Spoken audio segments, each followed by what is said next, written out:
बुद्ध के सबसे बड़े उपासक का बेटा बुद्ध के परिवार का सबसे बड़ा दुश्मन बन गया। यह कोई कहानी नहीं है, यह पाली कैनन कोसल संयुक्त में दर्ज प्रमाणिक इतिहास है। एक राजा जिसने बुद्ध से प्रेम किया और उसी के बेटे ने शाक्यों का नरसंहार किया। शाक्य वही कुल है जिसमें तथागत गौतम बुद्ध का जन्म हुआ था। आज हम समझेंगे यह सब कैसे शुरू हुआ। राजा प्रसेनजीत का राज्य था, कोसल साम्राज्य, राजधानी श्रावस्ती।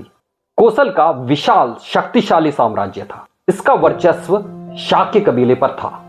शाक्य छोटे थे लेकिन अपनी वंशावली पर बहुत गर्व करते थे। वे खुद को सूर्यवंशी क्षत्रिय मानते थे, लेकिन शाक्य पूरी तरह स्वतंत्र नहीं थे। कोसल के राजा की अनुमति से ही शाक्यों का मुखिया बनता था। प्रसेनजीत बुद्ध के उपदेशों से बहुत प्रभावित थे। उन्होंने सोचा, मुझे बुद्ध के परिवार में संबंध बनाना चाहिए। उन्होंने शाक्यों से एक राजकुमारी मांगी, लेकिन शाक्य घबरा गए। दो कारण थे। पहला, अहंकार।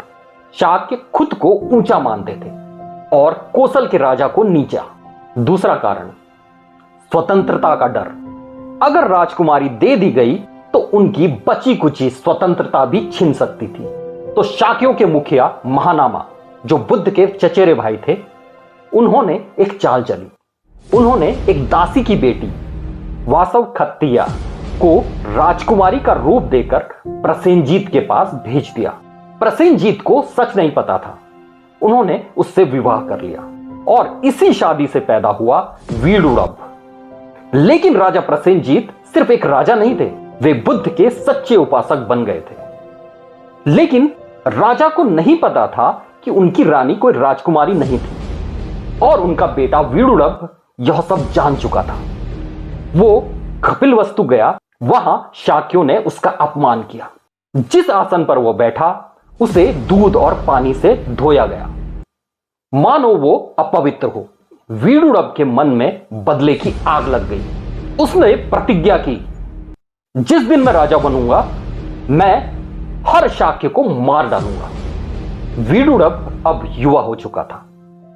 एक दिन राजा को सब पता चला कि उनकी रानी राजकुमारी नहीं, दासी की बेटी थी। राजा ने रानी को तलाक दे दिया और वीडुडब को राजगद्दी से त्याग कर दिया। लेकिन वीडुडब चुप नहीं बैठा। उसने राजा के असंतुष्ट मंत्री दीघचरायण से साजिश रची। एक दिन जब राजा राजधानी से बाहर थे, वीडुडब ने सत्ता हड़प ली। राजा प्रसेनजीत को अपनी राजधानी छोड़नी पड़ी। राजा मगध के राजा अज्ञात शत्रु से मदद मांगने गए, लेकिन जब वे राजगृह पहुंचे रात हो चुकी थी। दरवाजे बंद थे। बूढ़े राजा को छोटी सी झोपड़ी में रात बितानी पड़ी। ठंड बहुत थी, भूखे प्यासे और अकेले, और वहीं उनकी मृत्यु हो गई। ये वही राजा थे जिन्होंने बुद्ध के संघ को दान दिए, जिन्होंने धर्म का प्रचार किया, और उनकी मृत्यु एक बेटे के विश्वासघात के कारण इतनी दयनीय हुई। वीडुडब अब कोसल का अकेला शासक था।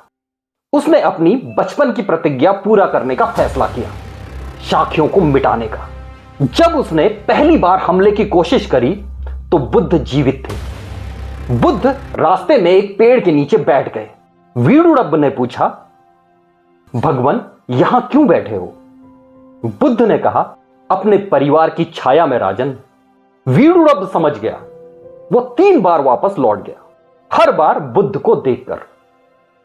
लेकिन चौथी बार बुद्ध का महापरिनिर्वाण हो चुका था। वीडुडब ने कपिलवस्तु पर हमला कर दिया और बौद्ध इतिहास बताता है इस नरसंहार में 77,000 शाक्य मारे गए। लगभग 80,000 बच्चों को बंदी बनाया गया और जिन शाक्यों ने घास का तिनका मुंह में लेकर आत्मसमर्पण किया उन्हें छोड़ दिया गया। वे 3 शाक्य कहलाए। इस नरसंहार के तुरंत बाद वीडुडब अपनी सेना के साथ रात को एक सूखी नदी के किनारे सोया। आधी रात को अचानक बाढ़ आई। वीडुडब और उसकी पूरी सेना सोते हुए बह गई। वही राजकुमार जिसने शाक्यों को मिटाया खुद पानी में डूबकर मर गया। बुद्ध ने कहा था, जो दूसरों के लिए कुआं खोदता है वह खुद उसमें गिरता है। इस 2500 साल पुरानी कहानी से हमें क्या सीख मिलती है? अहंकार से पतन, शाक्यों का अहंकार उनका विनाश बना, जाति का अंधापन, एक दासी की बेटी का अपमान पूरे कबीले को ले डूबा, कर्म का नियम, वीडुरब डूबा उसी हिंसा में जो उसने की। बुद्ध की करुणा, 3 बार रोका लेकिन कर्म को नहीं टोका। सच्ची उपासना, प्रसेनजीत ने खुद को बदला, सिर्फ पूजा नहीं की। यह कहानी थी राजा प्रसेनजीत, वीडुरब और शाक्यों के विनाश की। 77,000 मरे, 80,000 बच्चे बंदी, एक राजा ठंड से मरा, एक राजकुमार पानी में डूबा। सवाल यह है कि आप क्या बनना चाहते हैं? अहंकारी शाक्य, बदले का वीडुरब या बदलते हुए प्रसेनजीत? अगर यह कहानी आपको अच्छी लगी तो कमेंट में लिखिए नमो बुद्धाय। चैनल को सब्सक्राइब कर लीजिए। अगली कहानी में फिर मिलेंगे।